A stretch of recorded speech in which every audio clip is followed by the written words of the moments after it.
Hello, this is Robert from the Open Eye Mystic Shop, and today I wanted to share with you something that I'm learning and having a lot of fun with, and it's called Geomancy.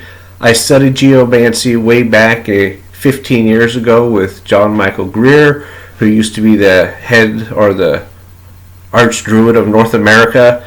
At some point, he's written a lot of books, very smart guy, one of my Golden Dawn initiators.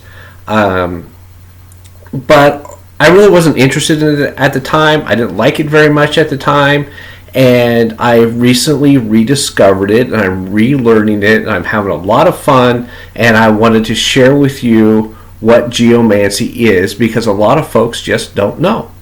So, geomancy was the primary form of divination in Europe and Egypt and the Middle East up until the late 19th century, late 18th century, when tarot cards kind of took over.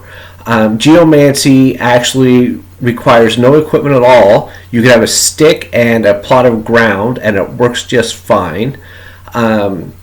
You don't need a deck of cards. You don't need to memorize a whole lot of meanings. It is a pretty straightforward form of divination, and I'm going to just cover basically how it's done. This is not a geomancy lesson. I just want you to become familiar with it so you can understand how a geomancy reading works. So, a geomancy reading starts off with a form, and there's a date way up here, and there's this box. And on that box, we write the sigil of the planet that influences the reading. So if it's a reading about love, we put the sigil of the intelligence of Venus, or the spirit of Venus. And if it's on commerce, we might use the sigil of the spirit of Mercury, etc. and so forth, the 7 ancient planets. And once we do that, we write down the question. We word it very specifically, or as specifically as necessary, because this is not a vague tarot question. This is a specific question about a specific event or thing that you want to manifest in your life. So it's questions like, will I get the job? Questions like, if I date this girl, will she like me? Very specific, real world, non-foo-foo questions are really good for geomancy. So we write down the question, and then we have to have some way of generating a binary number, either a 1 or a 2. Some people use a stick in the ground. They just randomly poke a bunch of holes in the ground, and then they count them, and if it's an odd number, it counts as 1, even number counts as 2. That can take a while, and it's kind of a little bit messy because you got to make this nice clean plot all the time.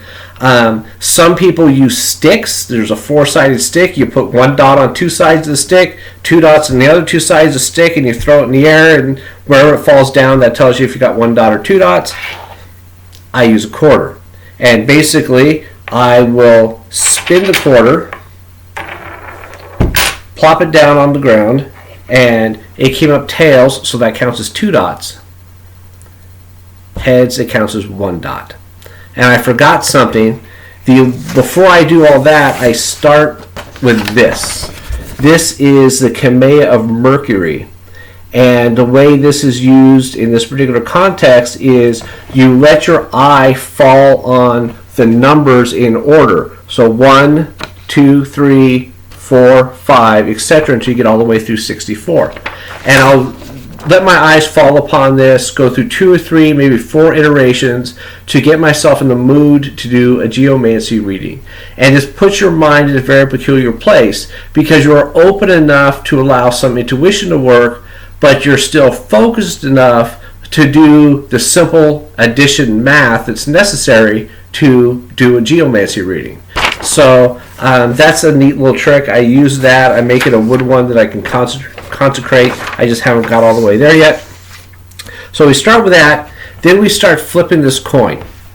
And you start filling in your geomancy form. Now in this case, I rolled a 1, 1, 2, 2, and then 2, 1, 1, 2. You can see the different figures there.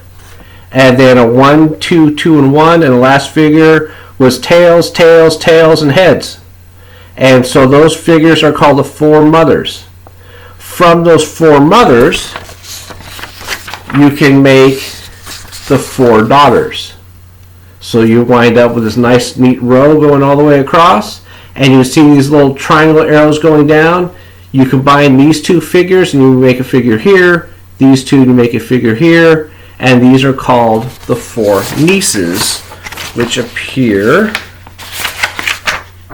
right there. These 2 figures down here are the left and right witnesses, and the bottom figure is the judge. So these bottom 3 figures are collectively called the court, and that's where your answer lies.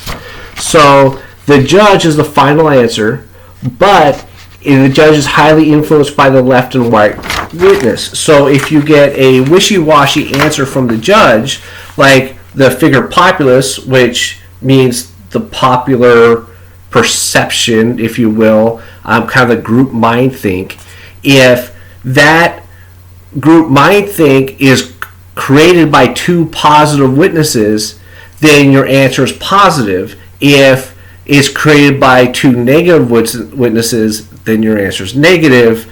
Obviously, that's simplified a little bit, but you get the general idea. And then there's another way you can interpret this chart. And let's say this particular question was about finances. Well, these first 12 boxes are the 12 houses of the astrological sign. So going this way up. The second house relates to finances. So you can look at the figure there and get another indication of the answer based upon a strictly financial viewpoint. If there's somebody else's finances involved, that's going to be way over here in house 8.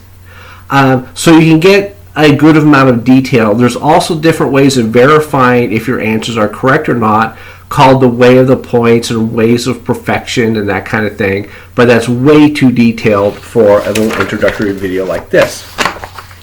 So I am learning geomancy. I'm getting pretty good at it. I did some tests where I said, hey, people, I'm going to do free geomancy readings. Give me something, a question that you're going to know the answer to in 2 weeks. And I had a really good track record with that. I hope that continues. I'm now getting questions that are going further out. So I don't know how I'm doing yet. But so far, so good. It's making sense to the people who are receiving the readings. I did this reading last night. And this is where I keep all my readings. I keep records of them. And the question I asked for this particular reading was, will the shop, meaning the open eye, make $100 from geomancy within 8 days if I post my offer 7 days in a row?